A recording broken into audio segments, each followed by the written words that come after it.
YouTubers, Mike Martin's here, Mike Martin's channel, bringing another housing crisis episode. Things here in the West Coast in BC have been quiet. Things have been quieting down here. A couple of people have already applied for that new loan, introduction loan, match me loan type of thing, match what you put down. But nothing major. Markets are cooling here big time. Big time. Markets are going down here in the Vancouver, Burnaby area, Richmond, Surrey area. Things are cooling and declining.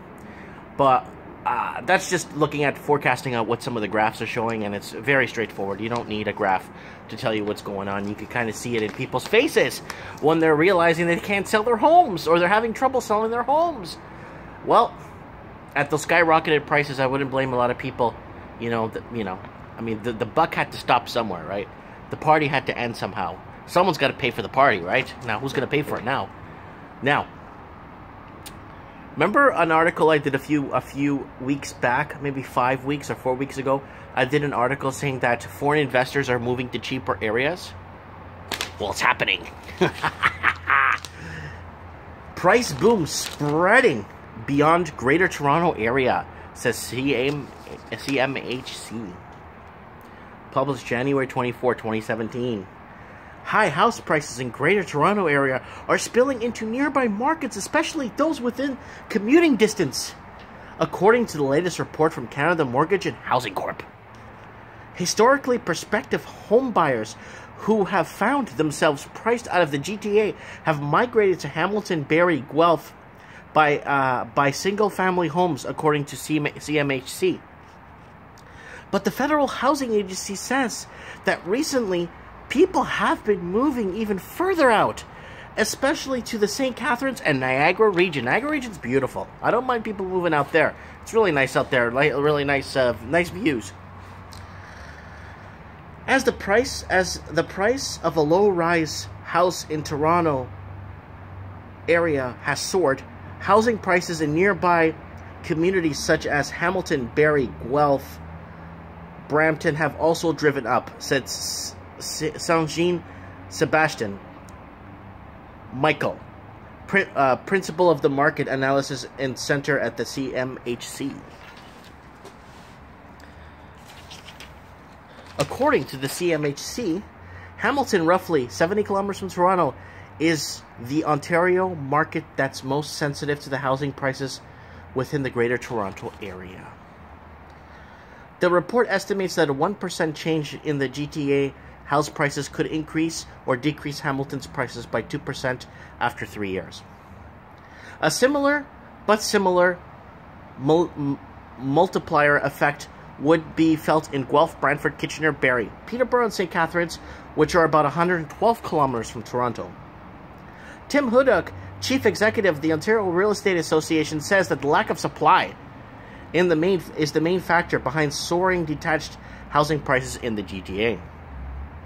The best way to ensure young families and first-time buyers have a shot buying a home is putting more homes on the market, Mr. Hoduk said in his statement. One way to increase housing stock is to allow developers to build more missing middle housing types, like townhouses, duplex, stacked townhomes. Increasing the housing stocks is necessary to give buyers more options at affordable levels in the areas that make sense for them to be in. So, what do you guys think of that? I told you guys, but they don't want to admit it in these articles that foreign speculators and foreign buyers are going in and buying everything up and selling the youth out. But they're not explaining it in these articles. They're just saying, this tree here is growing, ladies and gentlemen. This tree has grown. All they talk about is how the tree grows, but no one discusses what is involved in why this tree is growing. No one discusses how it gets watered. No one discusses how it gets trimmed. No one discusses how it bears fruits. No one discusses how it provides shade. They're just discussing how the tree grows. Here's the tree. It's growing every day, an article. Here's the tree. Look, it's growing another inch. But no one's discussing why it's growing. And in this housing market, we're not getting the whole equation. We're not getting the whole trend to be able to forecast and analyze what's going on. The media kind of blackens out and covers what it's allowed to say. Because once you start getting into foreign investors are buying up Canada, then you're automatically considered a racist. Right?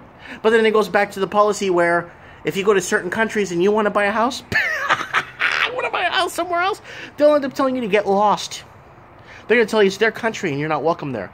That's how it works in other countries. But, Canada, hey, come in. It's okay. It's okay. We love you all. Hey, I love everybody. Don't get me wrong.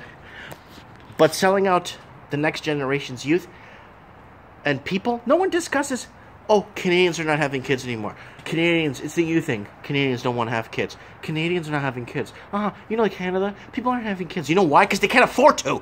No one ever talks about why they can't afford to. Because everything's skyrocketing and food skyrocketing and the price of housing skyrocketing. And then the typical Canadian that's actually here that wants to build a family and actually expand and, buy a bigger home and have more rooms for kids to grow up and have a proper family household.